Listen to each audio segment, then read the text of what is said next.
42편 5절에서 11절까지 있는 말씀 보겠습니다.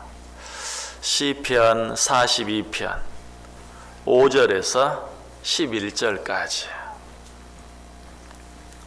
한 절씩 교독합니다. 제가 먼저 5절 읽습니다. 내 영혼아, 내가 어찌하여 낙심하며 어찌하여 내 속에서 불안해하는가? 너는 하나님께 소망을 두라. 그가 나타나 도우심으로 말미암아 내가 여전히 찬송하리로다.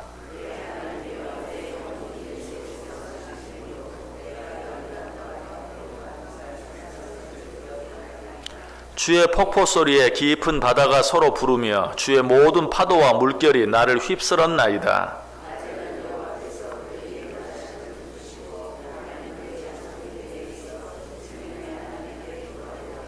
내 반석이신 하나님께 말하기를 어찌하여 나를 잊으셨나이까? 내가 어찌하여 원수의 압제로 말미암아 슬프게 다니나이까 하리로다.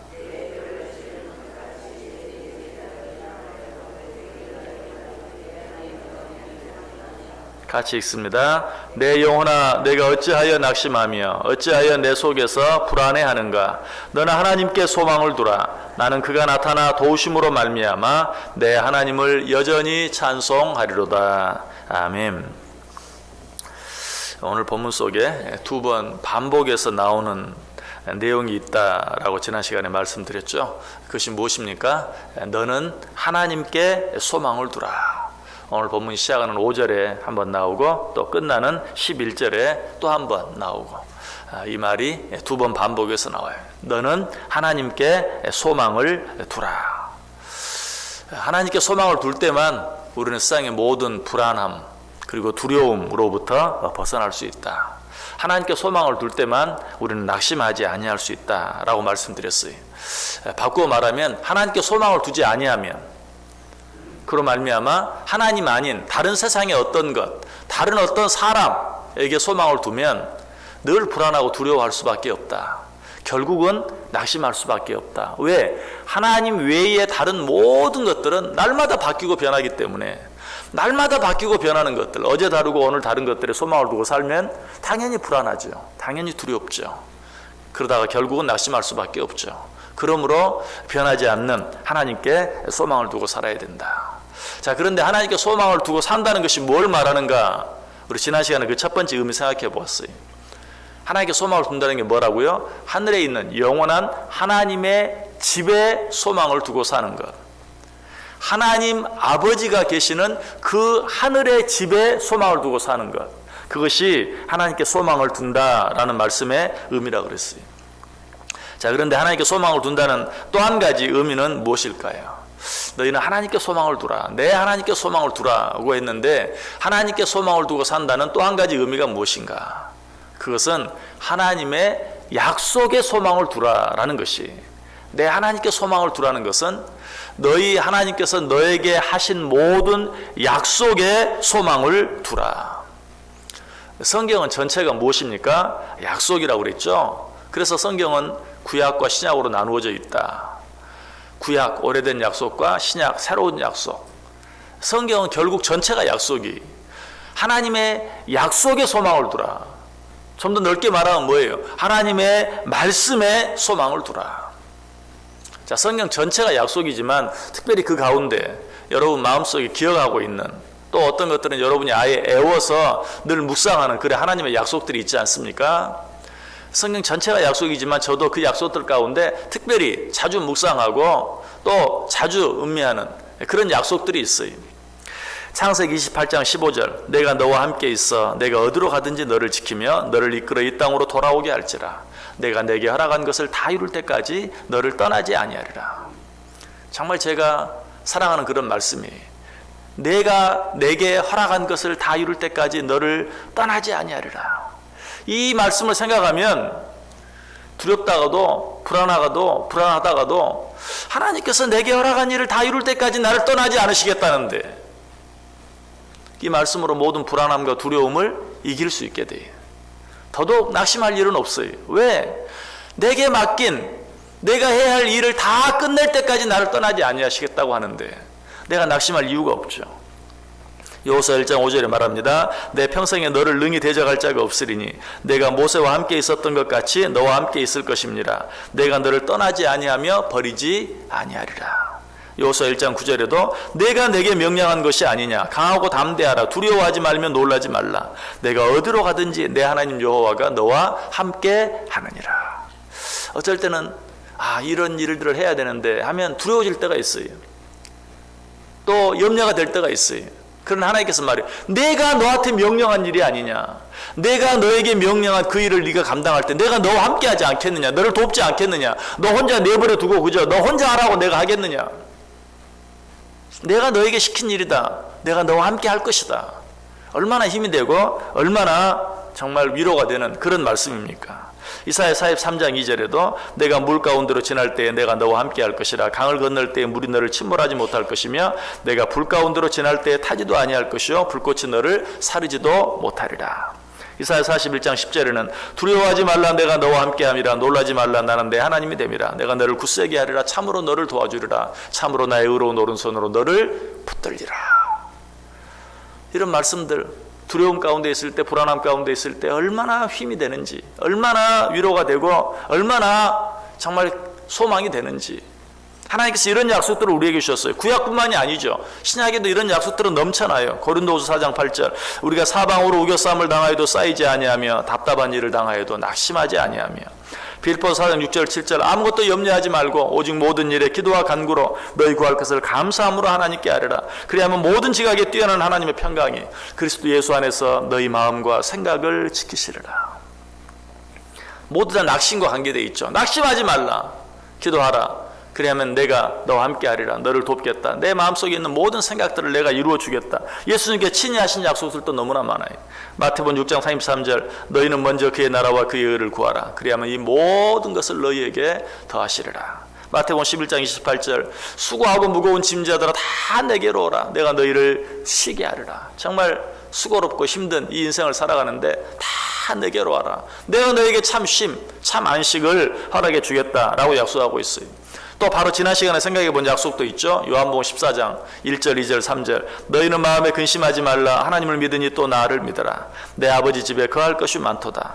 그렇지 않으면 너희에게 일렀으리라, 내가 너희를 위하여 거처를 예비하러 가노니 가서 너희를 위하여 거처를 예비하면 내가 다시 와서 너희를 내게로 영접하여 나 있는 곳에 너희도 있게 하리라.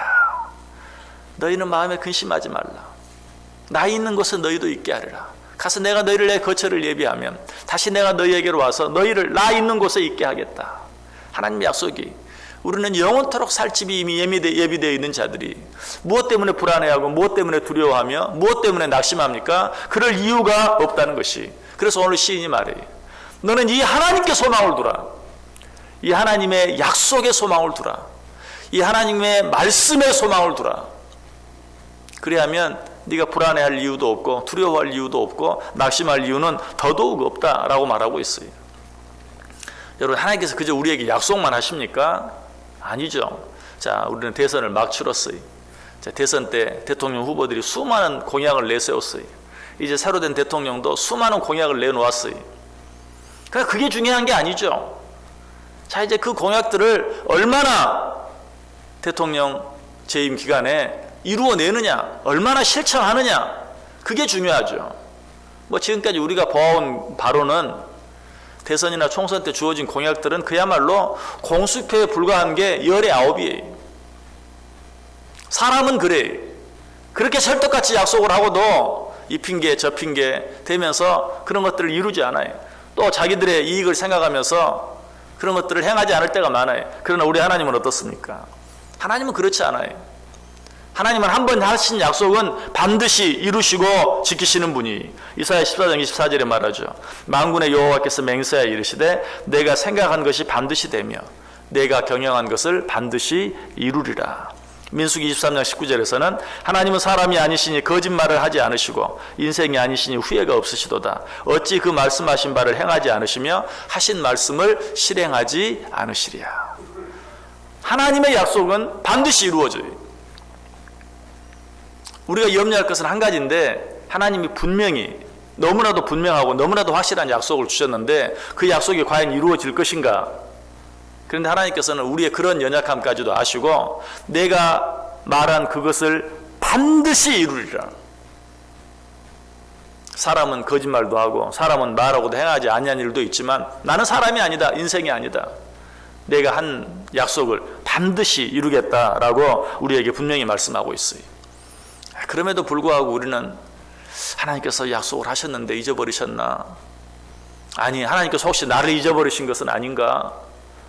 여전히 불안해하고 두려워할 때가 참 많아요. 그것까지도 하나님이 아시고 뭐라고 말하죠? 이사야 49장 15절에서 여인이 어찌 그 젖먹는 자식을 잊겠으며 자기 태에서 난 아들을 긍휼히 여기지 않겠느냐? 그들은 혹시 잊을지라도 나는 너를 잊지 아니할 것이라. 믿으십니까?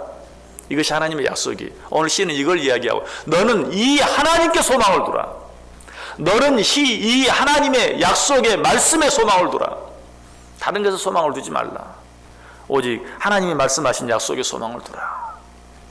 하나님께서 약속을 이루신 대표적인 일을 한 가지 말씀드리고 말씀 마치겠습니다. 어떤 약속입니까? 하나님께서 아브라함에게 네 후손들에게 저 약속의 땅 가나안을 주겠다 약속하셨어요. 약속하셨어요. 자, 하나님께서 이 약속을 이루셨습니까? 이루지 않으셨습니까? 이루셨어요. 그런데 이렇게 쉽게 말하기에는 정말 이스라엘 백성들 입장에서는 하나님께서 정말 약속을 이루실 것인가 의심할 수밖에 없는 그런 시간들이 있었어요.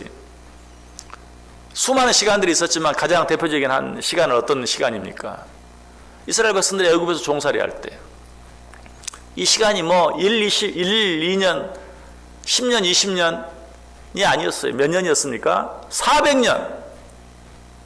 여러분, 이 정도면 하나님의 약속을 의심할 만도 하잖아요. 400년 동안. 그런 하나님은 어때요? 그 약속을 이루셨어요. 정확하게 이루셨어요. 더 놀라운 것은 그 400년까지도 하나님의 약속이 이미 들어있었다는 것이 너희가 400년 동안 이방 사람들에게 종로로 타리라.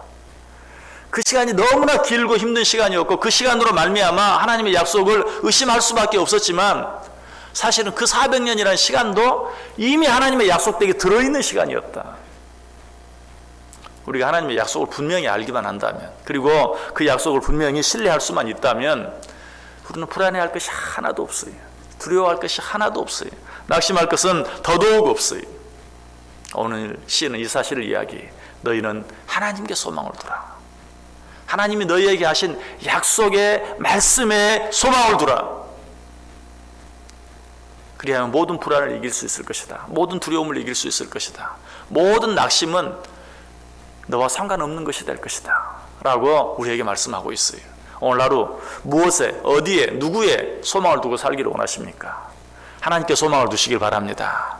하나님께서 우리를 위해 예비해 놓으신 하늘 하나님 아버지의 집에 소망을 두시길 바랍니다. 무엇보다 하나님께서 우리에게 하신 놀라운 약속의 말씀들, 한 번 하신 약속은 반드시 지키시고야 마시는 그 하나님의 약속의 말씀에 소망을 두고 사시길 바랍니다. 그렇게 함으로 이 하루 내 앞에 상황이 어떠하든지 어떤 일이 있든지 불안해하거나 두려워하지 아니하고 낙심하지 아니하고 승리하는 복된 하루, 복된 인생 꼭 되시기를 주님의 이름으로 간절히 축원합니다. 기도하겠습니다.